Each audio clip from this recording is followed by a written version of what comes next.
The first light of dawn was still a soft whisper. It gently touched the small village of Sompur. Young Mina stirred in her simple bed, a mat on the cool mud floor. The rooster, a proud creature with a loud voice, had already announced the new day. Its call echoed through the quiet air, a familiar signal for everyone to rise. Mina blinked her eyes. She could smell the faint, comforting scent of wood smoke.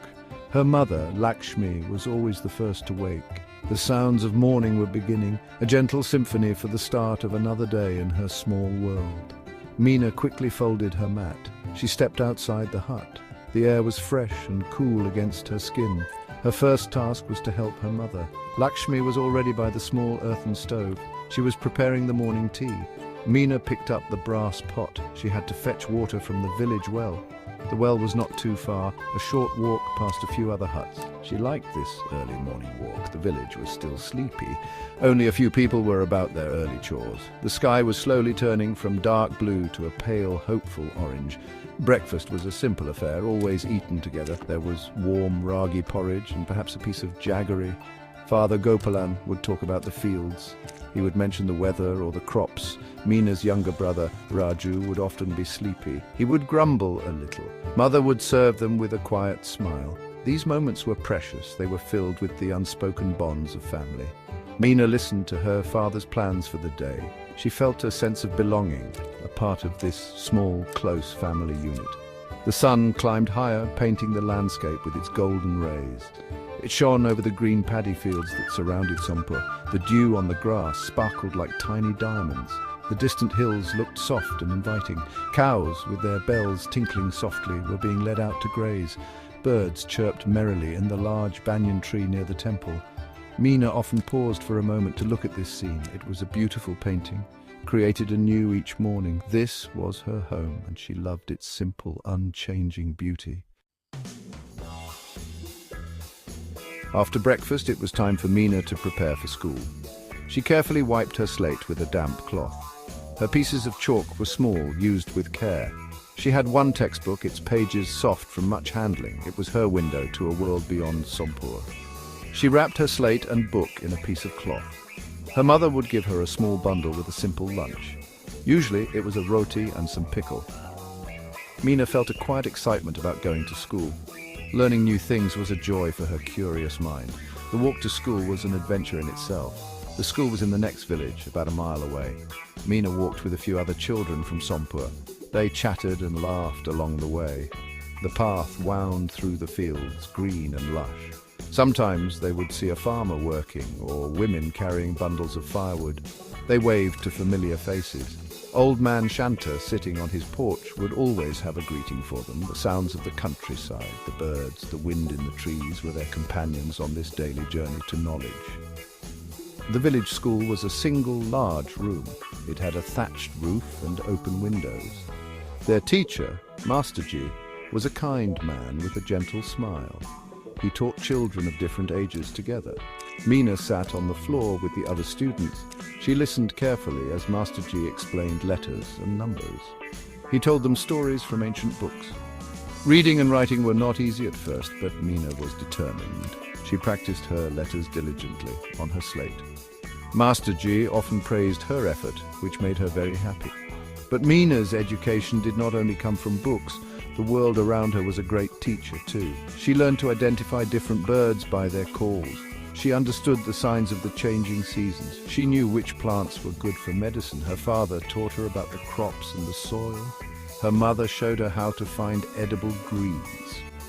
These lessons from nature were as important as the ones she learned in the classroom. They connected her deeply to the land and its rhythms, a wisdom passed down through generations.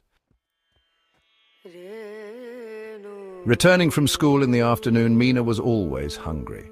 The sun would be high and warm. She would quickly eat her lunch, often sharing any leftovers with Raju. After a short rest, her afternoon chores began. There was always something to do. She might help her mother grind spices for the evening meal, or she would sweep the small courtyard in front of their hut. Sometimes she had to take their single goat to graze near the riverbank. She did her tasks without complaint. It was part of her life, part of being a family. If it was the planting or harvesting season, Mina would help in the fields. This work was harder under the strong sun, but there was a sense of community in the fields. Many families worked together, singing songs to make the labor lighter. If there was no farm work, her mother might be weaving mats from dried leaves. Mina would sit beside her, learning the skill. She liked the patterns her mother created. These tasks taught her patience and the value of hard work. They were skills she would carry with her always. The village of Sompur was a close-knit community. Everyone knew each other. In the late afternoon, women would gather at the village well. They would chat and laugh while drawing water. Mina often accompanied her mother. She would listen to the women's talk. They shared news, worries and advice. Sometimes an elder like Grandma Rutty would sit under the banyan tree. She would tell fascinating stories to the children. These were tales of gods and heroes or funny stories about animals. Mina loved these moments of shared life. As evening approached, the village square would become lively. Children, free from chores and school, would play games. They ran and shouted with simple joy. Men would gather in small groups, discussing village matters or the price of crops. There was a sense of togetherness, a feeling of belonging to a larger family. If there was a festival, the entire village celebrated with enthusiasm. These interactions and shared experiences wove a strong fabric of community life. Mina felt safe and cared for in this web of relationships. It was a simple yet rich social world. The sun began its slow descent, painting the western sky in shades of orange, pink and purple. Long shadows stretched across the fields. The air grew cooler. A gentle breeze rustled the leaves of the trees. The birds returned to their nests, their chirping softer now. The sounds of the day faded, replaced by the chirping of crickets and the distant howl of a jackal. This was Mina's favorite time of day. The village seemed to sigh contentedly, settling down for the night. The beauty of the sunset filled her with a quiet peace. Dinner was again a simple meal, eaten by the light of a single oil lamp. It was usually rice and a vegetable curry, cooked with love by her mother. The family sat together, sharing stories from their day. Father would talk about his work. Raju would narrate his small adventures. Mina would tell them about school. Laughter mingled with quiet conversation. These moments of togetherness were the highlight of her evening. They reinforced the warmth and security of her family. The small hut felt like a haven of love and comfort. Life in the village was not without its challenges. Sometimes the monsoon rains failed. This meant worry for the crops and for everyone's livelihood. Fetching water every day was tiring, especially in the hot summer. Sickness could come and the nearest doctor was far away. Resources were scarce and dreams of a different future sometimes seemed distant. Mina understood these difficulties. She saw the worry lines on her parents' faces at times, but she also saw their resilience, their ability to face hardship with courage and hope. Yet, despite the challenges, Mina found deep joy and contentment in her village life. She loved the simplicity, the closeness to nature. She cherished her family's love and the strong bonds with her community. There was a rhythm to life in Sompur that was deeply satisfying. Waking up to the sounds of nature, learning new things, helping her family, and playing with her friends, these were her treasures. As she lay down on her mat at night under a sky full of stars, Mina felt a profound sense of peace.